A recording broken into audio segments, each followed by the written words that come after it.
Siku 30 kwa agizo la kutotoka nje kuanzia saa 3 usiku hadi saa 10 alfajiri kama mbinu mojawapo ya kuzuia kusambaa kwa virusi vya homa ya korona.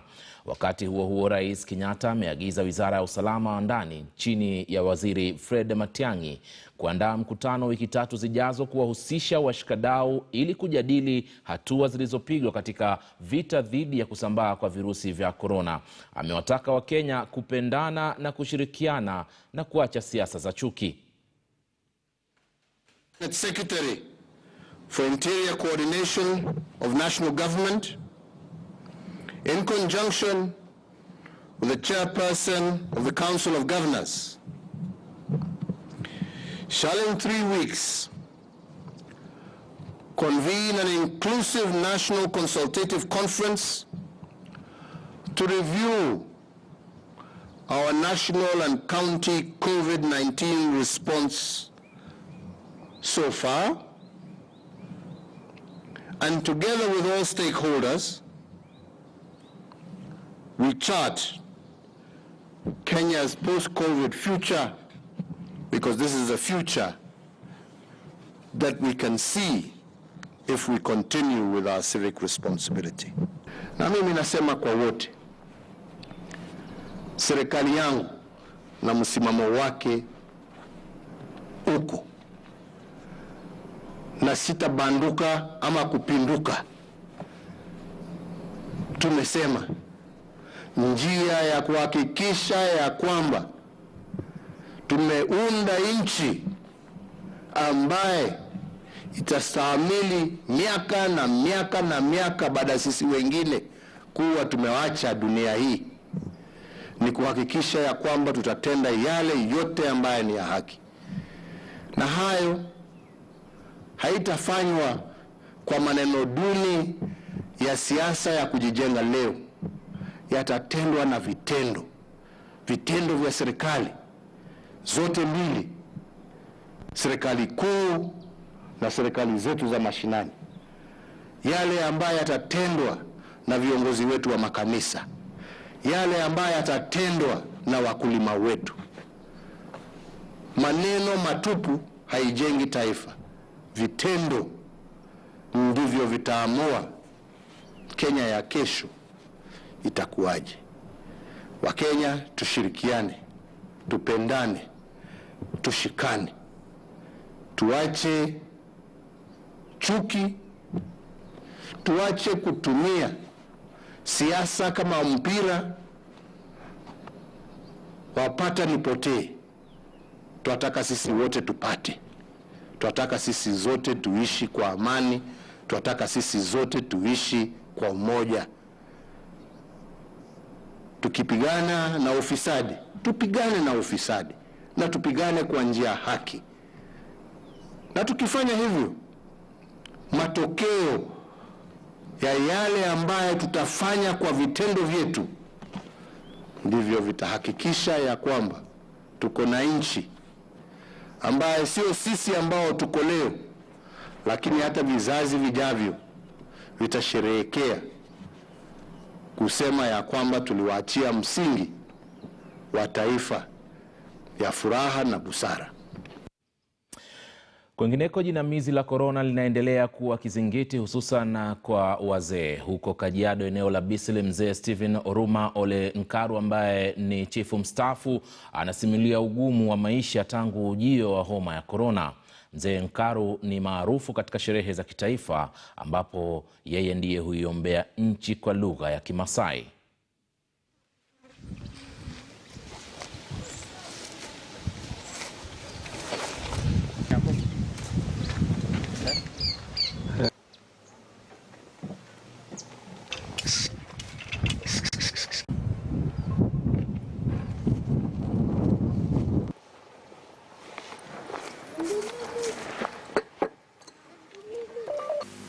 Nilikuwa naendanga bunge kuombea tu serikali yetu tukufu.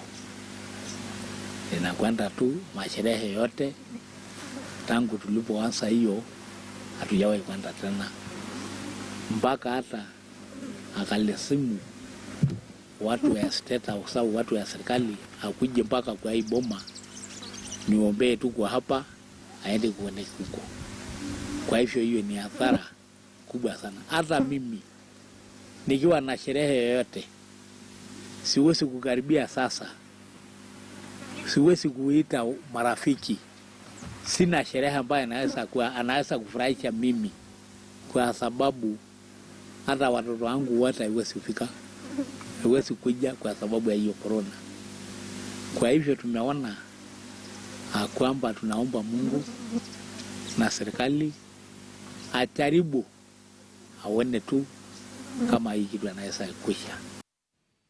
Gavana wa kaunti ya Migori Okoth Obado pamoja na washukiwa wengine 10 walijisalimisha asubuhi ya leo kwa maafisa wa tume ya kukabiliana na ufisadi kuhusiana na kesi ya ubadhirifu wa takriban shilingi milioni 73.4 ikiwa ni fedha za umma. Obado anashutumiwa kutumia vibaya mamlaka yake na kuwanufaisha watoto wake 4.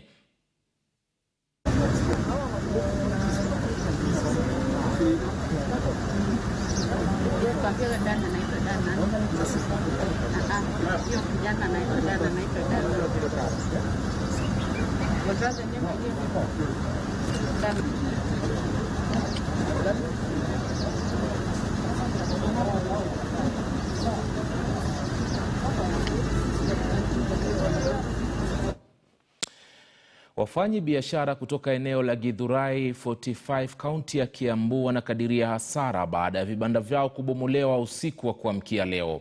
Wafanyi biashara hao wanadai kuwa vibanda hivyo vilibomolewa kwa kuwa vilipakana na barabara ya reli.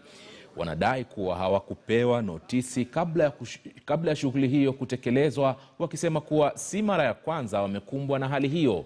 Zaidi ya vibanda 500 vilibomolewa huku wafanyi biashara hao wakilazimika kutandika bidhaa zao chini.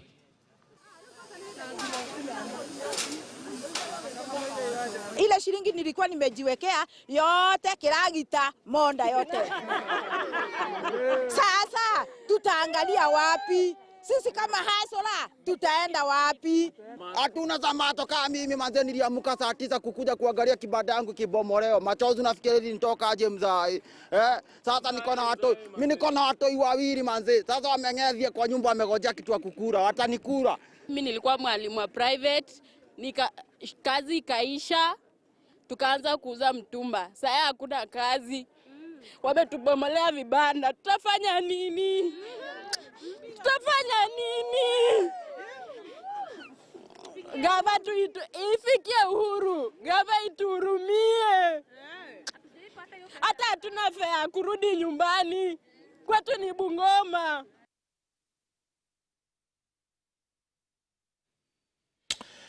Na kwingineko, mtazamaji, wakazi wa Bogetenga huko Mugirango ya Kusini, kaunti ya Kisii walifanya maandamano ya amani dhidi ya mzozo wa mkataba wa uzalishaji nguvu za umeme uliopeanwa kwa kampuni ya kigeni ambayo inayotengeneza, kusambaza na vile kuuza umeme kwa Wakenya.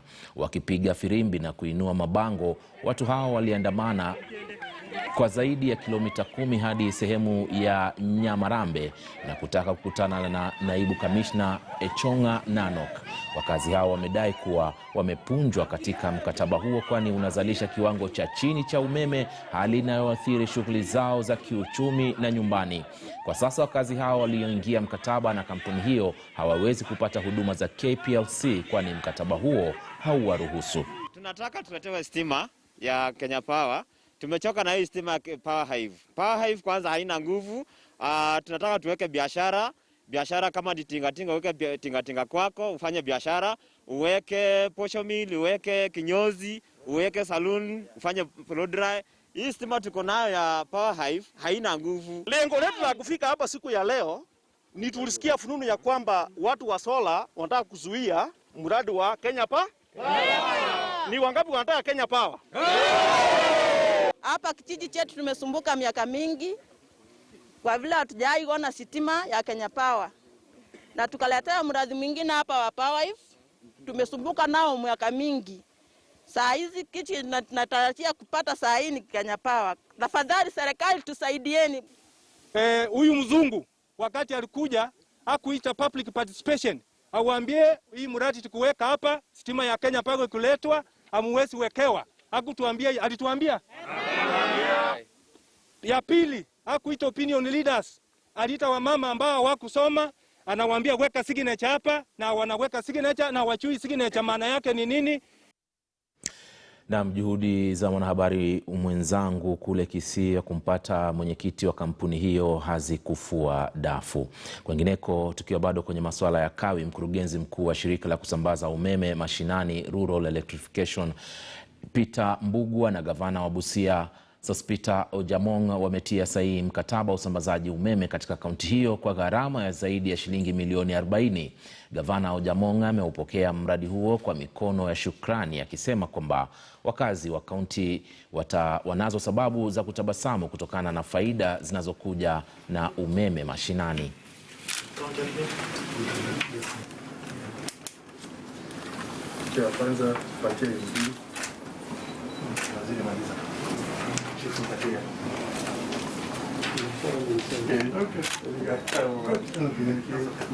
Now, Governor and CEO.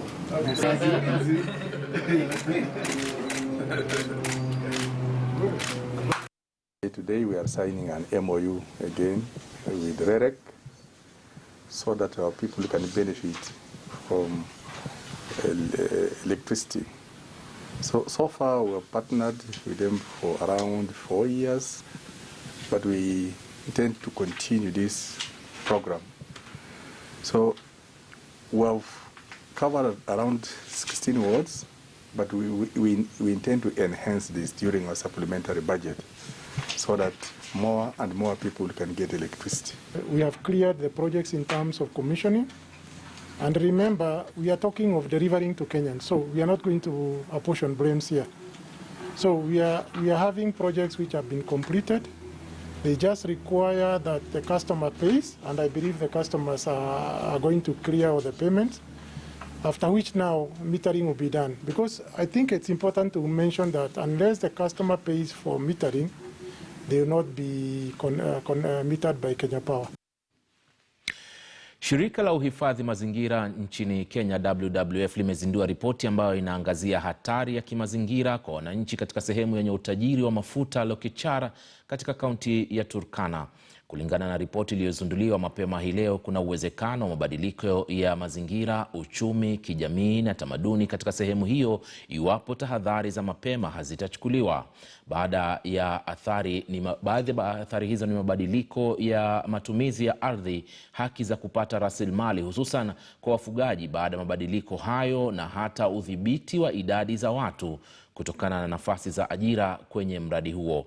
Ripoti hiyo imekuja na mapendekezo yake. That there is need to ensure that where there is new developments, there is, of course, caution that we must undertake environmental assessment for those aspects at different stages, and where there are changes in the processes, especially during the foundation stage of this development program of the project. We also recommend that there is need to enable constructive and focused engagement with all stakeholders, including local communities, so that we are able to recognize, respect, and protect the rights of these communities, but also ensure that the stakeholders, like the Turkana County, for example, a mechanism within government institutions, county government, the national government, and even the local communities need to have an institute, reliable and longer-lasting conflict prevention and management systems. I think this would be very critical in ensuring that any conflicts that may arise within the community, even with the development issues, and this should be applicable around the country. Naam, huku hayo yakijiri mtazamaji, naibu wa chancellor wa chuo kikuu cha Masai Mara Profesa Mary Walingo na washukiwa wengine 4 wameachiliwa kwa dhamana ya shilingi milioni 20 kila mmoja, au mdhamini wa shilingi milioni 10 kwa kila mmoja. Akitoa uamuzi huo kupitia njia ya mtandao, Jaji Elizabeth Osui aidha ameamuru washukiwa wasirejee katika chuo hicho, kwani wengi wa mashahidi wamo katika taasisi hiyo. Tano hao, mtazamaji, wameshtakiwa kwa makosa mbalimbali ya uhalifu wa kiuchumi baada ya kutoa zaidi na kutumia bila maelezo ya kina shilingi milioni 117, makosa yaliyofanyika kwa yaliyoonekana kwa wote. Yes. This person shall be released on bond of the 20 million shillings with one surety of like amount or cash bail of 10 million shillings. Bond of 20 million with one surety of like amount or cash bail of 10 million. And the state has also brought up the issue that the court should put a condition or issue a condition that the accused person should not return to Masai Mara University pending the trial of this case. The primary reason for this submission is that the accused would interfere with the witnesses who are working at the university. I have also considered the rejoinder that has been issued by the defense counsel, and I have found no evidence presented before the court to suggest that the accused person have at any time attempted to interfere with the witnesses during the investigations of this matter, and therefore that application is declined. Shughuli ya kuwatafuta wavuvi wawili ambao boti lao lilipindukia katika ziwa Naivasha, kaunti ya Nakuru, imeingia siku ya 3, huku matumaini ya kuwapata hai yakififia. Haya yanajiri wakati polisi imemkamata mmiliki wa boti hilo, huku wakiwatafuta baadhi ya wavuvi ambao waliokolewa siku ya Jumatatu. Boti hilo lilikuwa na watu 14 kutoka sehemu ya Karagita kule Naivasha, huku 12 wakiokolewa. Vijana hao walikuwa wakirejea makwao baada ya kukamilisha shughuli za uvuvi katika sehemu ya Ngorongo wakati walipopatwa na tukio hilo. Kulingana na taarifa, boti hiyo ilikuwa imejaa kupita kiasi.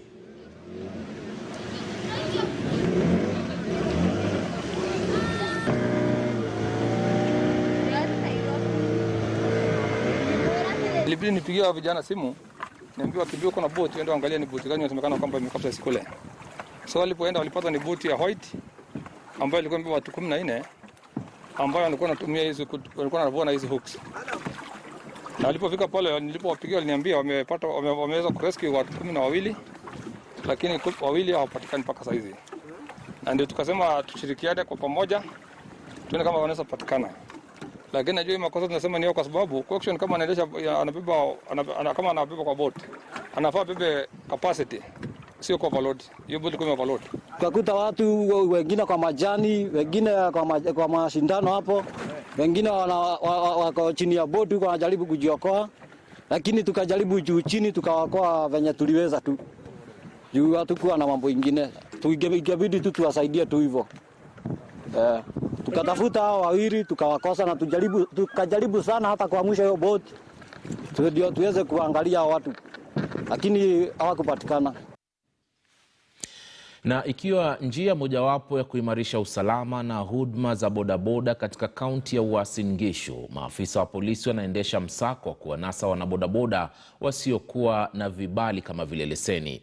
Naibu kamanda wa polisi katika kaunti hiyo, Zachias Ngeno, amesema hatua hiyo itakabili uhalifu, vilevile kuwafichua wanabodaboda wasiokuwa katika vyama vya ushirika maarufu sako ambavyo vimeidhinishwa kudhibiti biashara za bodaboda. Motorbike serial number. This motorbike serial number will assist us in most cases so that we are able to identify and know the boda rider who owns a given boda at a given time. If there is any issue of theft, if there is any issue of a passenger being harassed, or even a motorist being harassed by bodas, we are able to know the circle that is concerned, and we call the officials and we identify the culprit. There have been a lot of criminal activity that have been experienced on boda, and we want to make sure that the boda riders are separated from those criminals, because these riders, they earn their honest living kupitia kwa pikipiki, and we don't want them to be involved with the criminals. So the reason why we are launching the registration, the reason why even we were in Nairobi to launch the BEAM system with the CS Matiang'i and CS Mucheru, is that to ensure that we come together to support the government initiative in security sector. Kwamba hapo awali tulikuwa hatuwezi kuidentify bodaboda rider, lakini kwa sababu ya hii juhudi ya the Association of Bodaboda Riders, sasa tuko able to identify the riders, the circle itself and the route they are operating.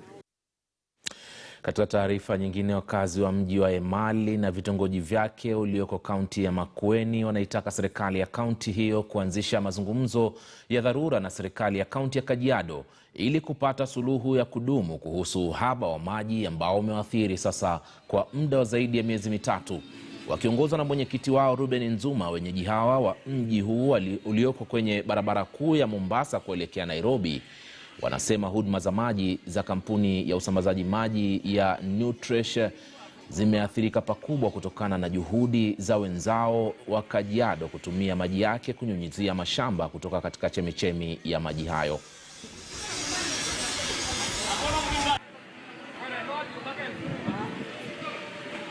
Issue ya maji imekuwa kubwa ambao tumekosa maji karibu miezi 3 kufikia sasa. Watu wamekosa maji na ni wakati wa corona ambao watu wanahitaji maji ya kuoga mikono, ya kusafisha town na hakuna maji. Kila mahali hakuna maji. Maji ya Nutresh hakuna, tunatumia maji ya chumvi. Ile tunauliza serikali ya Makueni, serikali ya Kajiado na Machakos, tunauliza wakae chini watatue mambo ya maji. Maji imekuwa shida, sisi tunataka maji. Wazee wametoroka juu kwa nyumba safi hakuna. Maji tunahitaji. Tunaomba sana mtupe maji tupate kuwa wasafi. Usafi ndio kitu ambayo tunamaliza corona nayo. Tunashukuru sana tukipata maji. Maji iko inapotelea wapi? Sababu sisi tunategemea maji. Tunaambiwa sisi tuoge mkono, tunawe mkono, maji hakuna na iko na shida. Corona siko na kila mtu anajua corona iko. Na corona ni lazima tutumie maji. Maji saa hii hakuna. Na adhibiti maisha yangu kupitia kufanya kazi ya mikono yangu hapa kuosha gari. Na kulingana na shida, kutokana na hii shida ya maji, tunapitia changamoto nyingi sana juu customer wetu analeta shida sana. Hasa wenye hizi magari kubwa kubwa. Wanasema hii maji ya chumvi inaharibu rangi za gari zao. Na zaidi ya wafugaji samaki 800 kutoka kaunti ya Kirinyaga wamepokea msaada wa neti na vidimbwi vya kufugia samaki wakati serikali ilipozindua mpango kwa jina la e-voucher ili kujaribu kufufua ufugaji samaki. Kulingana na katibu wa idara ya ufugaji Misheni Ntiba, mradi huo utagharimu shilingi bilioni 15. Kaunti 17 zimelengwa katika mradi huo ambapo tayari bilioni 35 zimetengewa kuufanikisha. Kaunti ya Kirinyaga ndiyo ya kwanza kunufaika na mradi huo.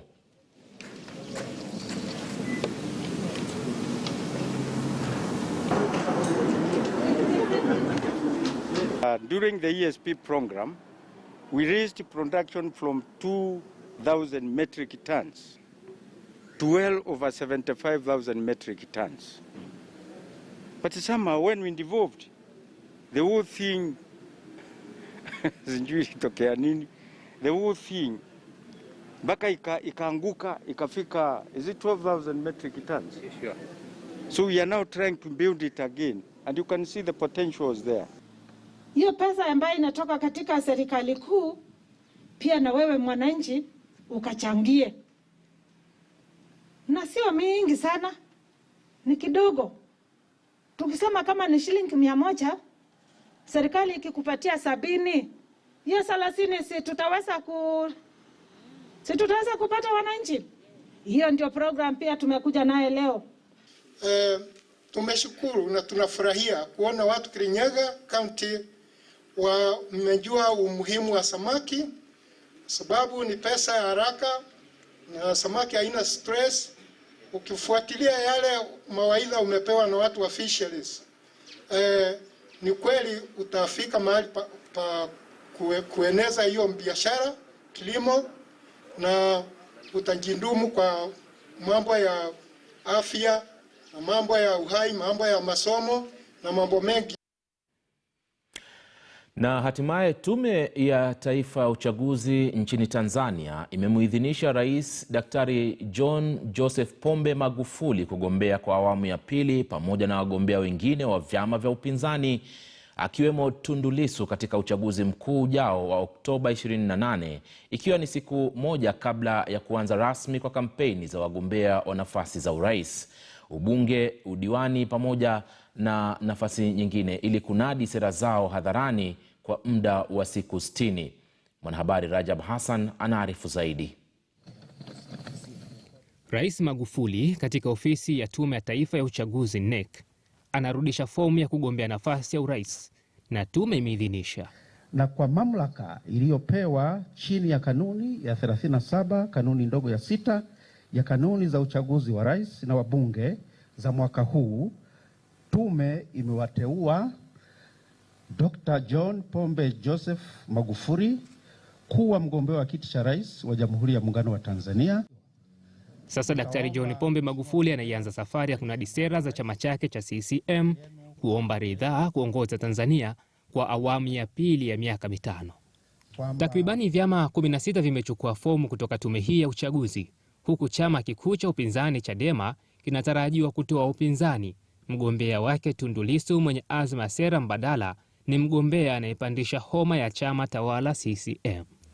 Kuelekea uchaguzi huu mkuu, wanaowania nafasi ya urais Tanzania bara miongoni mwao ni Daktari John Pombe Magufuli wa CCM, Tundu Lissu wa Chadema, Bernard Membe wa ACT Wazalendo, Profesa Ibrahim Lipumba wa CUF, Hashim Rungwe wa Chauma, Queen Cuthbert Sendiga wa ADC. Aidha, mamlaka zinawataka wagombea na vyama vyao kufanya siasa safi ili kudhoofisha dhana ya nyakati za uchaguzi mkuu ni nyakati za mashaka. Rajab Hassan, KTN News, Tanzania. Naam, taarifa hiyo kutoka kwa mwanahabari mwenzangu Rajab Hassan kutoka jijini Dar es Salaam pale Tanzania ndio inatukamilishia taarifa za Mbiu ya KTN alasiri hii. Asante sana kwa kutazama mtazamaji, tukutane tena mwendo wa saa 1 kamili kwa taarifa kuu siku ya leo kwenye KTN leo. Hadi wakati huo, endelea kuwa nasi. Asante.